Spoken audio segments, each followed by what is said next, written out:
Hi everybody, welcome to another Spectrum Economics video.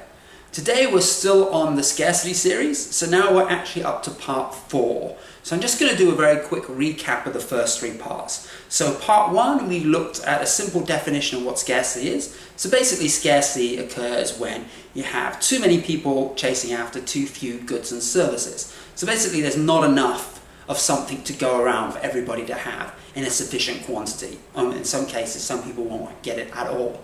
And I demonstrated that with a very simple example of 4 people on an island. One person had control of a particular resource, and you had the other 3 people competing for that resource. And they basically offered something in exchange for that. I think one offered a hammer, another offered a pineapple. And also we looked at it in terms of money. Whoever had the most money was able to acquire that resource.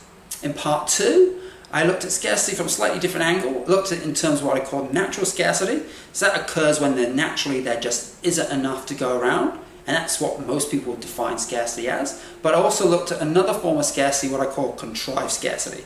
And contrived scarcity is basically there is enough to go around, but because certain people control factors of production, I'll talk about later, land, labor, capital, entrepreneurship, whether that be large companies, very wealthy individuals, or the government, scarcity can be created because they hoard their resources and make us compete for those remaining resources. In part 3, I started on the 4 factors of production: land, labor, capital, entrepreneurship, and I focused entirely on land, and most of that emphasis was on the meat and dairy industry. So that looked at the amount of land and that the meat and dairy industry use up, and also the amount of pollution, whether it be water and air. And now that takes me to part 4, where I'm going to discuss the remaining 3 factors of production, and that is labor, capital, and entrepreneurship. So let's just have a look at scarcity. So scarcity in the modern world, and this is simple to relate to clothing, for example. So we now consume 60% more clothes in 2014 than we did in 2000. And we're also throwing out, so we're buying 60% more, and we're throwing them out more frequently. So this is a form of scarcity that's created. So this goes back again along the lines of contrived scarcity, either through poor quality clothing or the perception through fashion, whatever, that we need to constantly change our clothes and our appearances. And this adds to scarcity. So now I'm going to explain how these other 3 factors of production contribute to scarcity. So let's start with labor. What do I mean by labor? That's basically us here, people. Simple? That's right. So I have needs and wants. I can also provide for someone else's needs and wants. It's simple enough. So if it's just me, I'm just providing for myself. Probably not particularly well because I lack certain skills.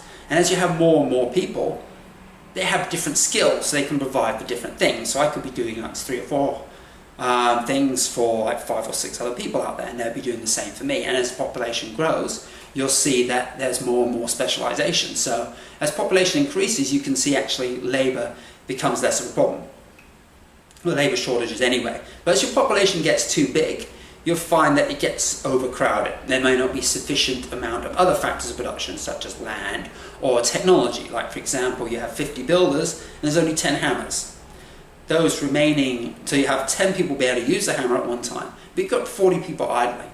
And you think, okay, is that a problem? Well, yeah, those 40 people still need certain things. They still have needs and requirements. So the more people you add, the more needs and wants you have. But you also have more capability to provide for those needs and wants. And as technology increases, each person can become more efficient. So labor scarcity can become a problem if we're lacking in particular skills.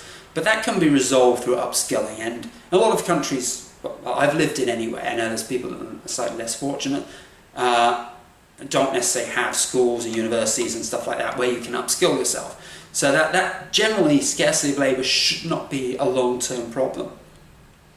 There's some countries that may be faced with a situation where, in terms of production anyway, you have a very high percentage of elderly people, or maybe you have more people with disabilities, and it puts more pressure on those people that are active.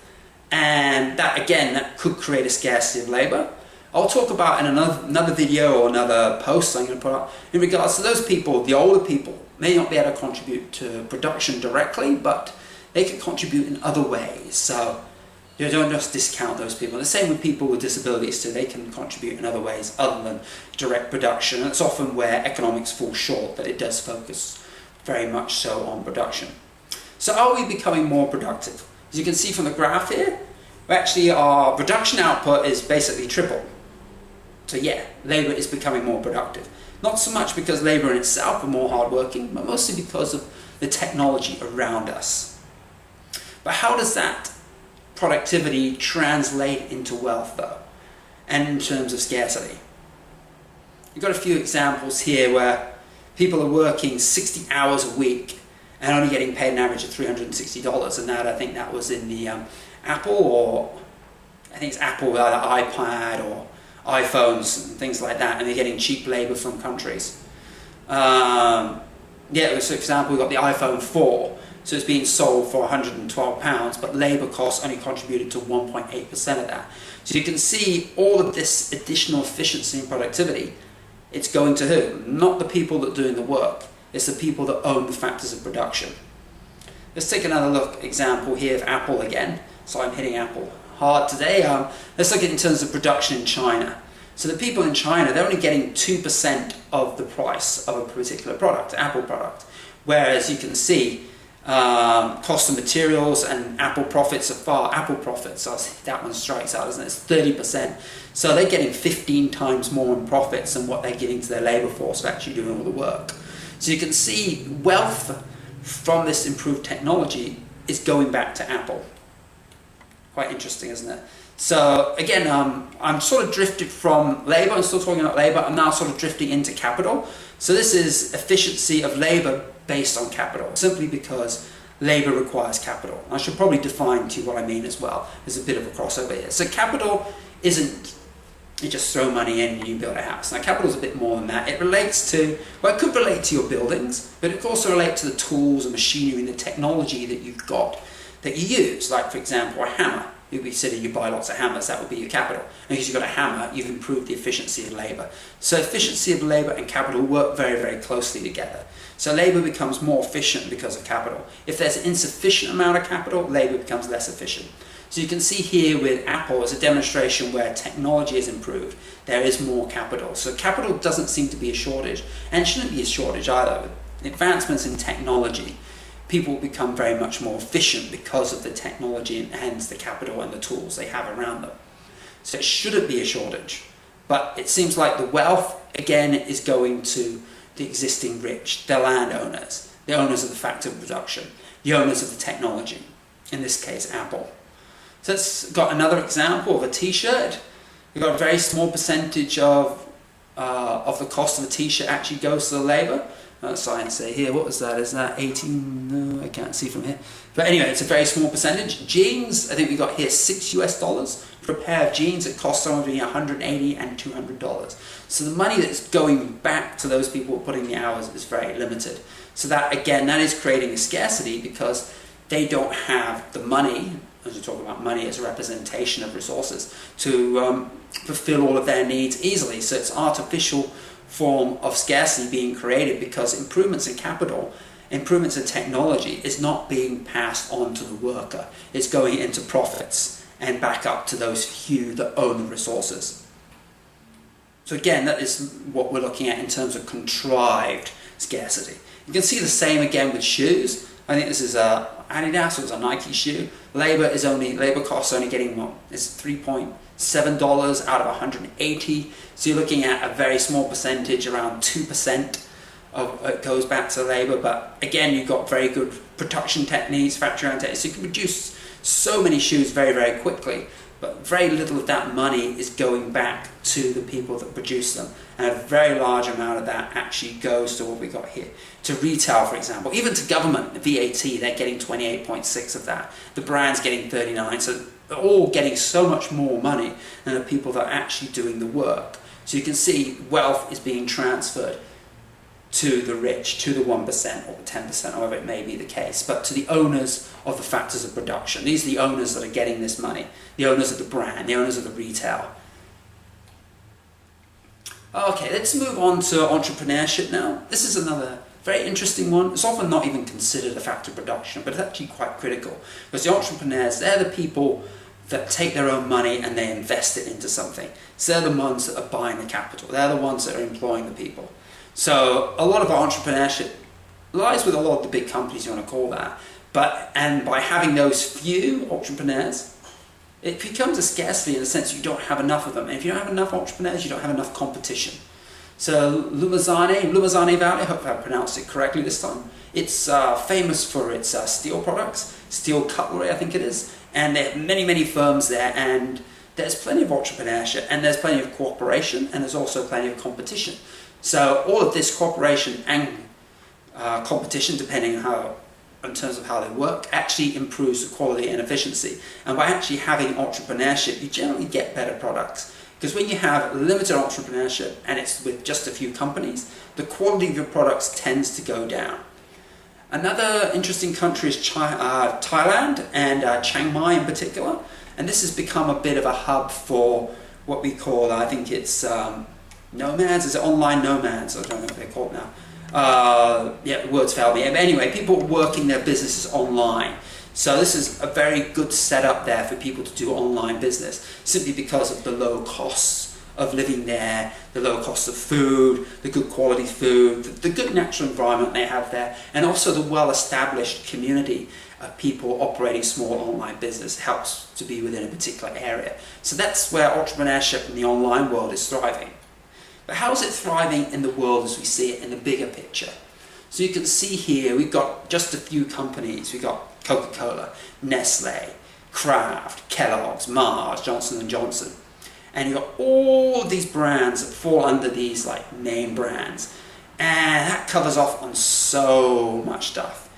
It's actually a massive amount of things that just go back to just the very few owners. And it's quite shocking in the sense that they have so much control, they own so much of the factors of production, that it makes it difficult for new people to come in and compete, because they can get these reductions in costs because of economies of scale. They get subsidies from government, and they're always getting subsidies from government, so again reduces their costs.